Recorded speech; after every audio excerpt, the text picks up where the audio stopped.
4 minutes and 47 seconds is all it took for Collingwood to dismantle Essendon on Anzac Day.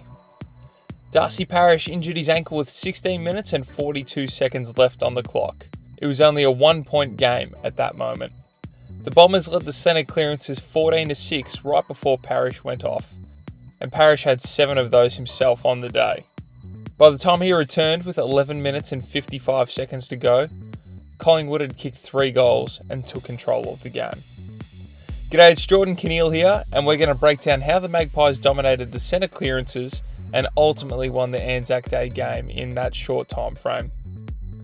But before we get into what Collingwood did, it's important to understand how the Bombers like to set up in the middle. Ruckman Sam Draper is adept with either hand and has a few preferred hitting zones, but he's most comfortable dropping the ball softly at his feet.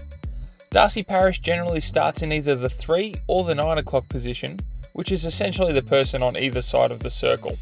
It's generally Darcy's job to drop in at Draper's feet to win that first possession. Zach Merritt likes to play behind the ball as the designated kicker. There's a little more time and space for Merritt behind the ball, and it's easier for Parish to feed a handball backwards. Dylan Shiel is the burst player. His best attribute is how quickly he can get away from the stoppage.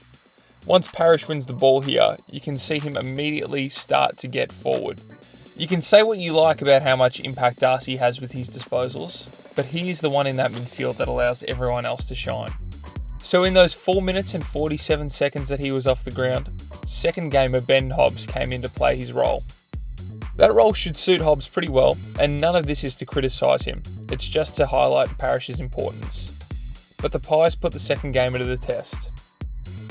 Scott Pendlebury gets to the ball in the opening sequence without Parish. Hobbs' tackle doesn't stick, and Pendlebury basically walks through those 3 Bombers just here. Jordan Ridley drops this mark, and the Pies get a goal off the deck.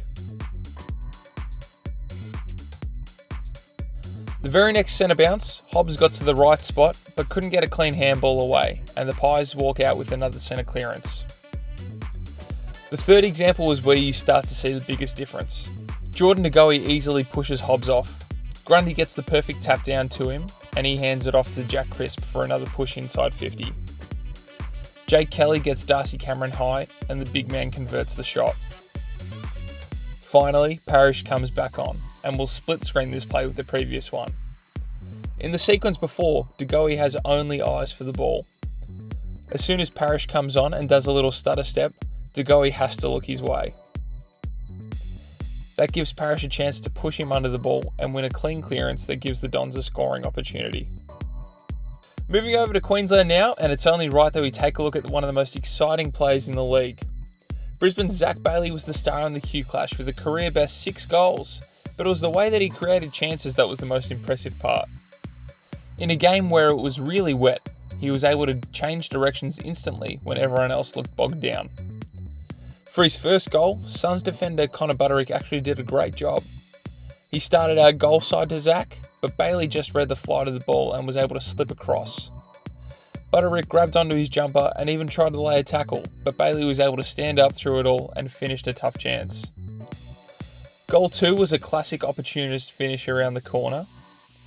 The third goal had shades of the first one, but it was even better. Bailey just reads where the ball is going to be a second before Braden Fiorini. He's able to generate so much speed just by planting that left foot and switching directions. He leaves Fiorini for dust with this quick pick-up and finish. And goals 4, 5 and 6 were just brilliant team goals. He knows to trust his teammates to win the ball, so he's able to keep his width and times his runs perfectly. His counting stats might not be that eye-popping, but there's just something about his poise that puts him into the conversation for the most dangerous plays in the comp when he has the ball.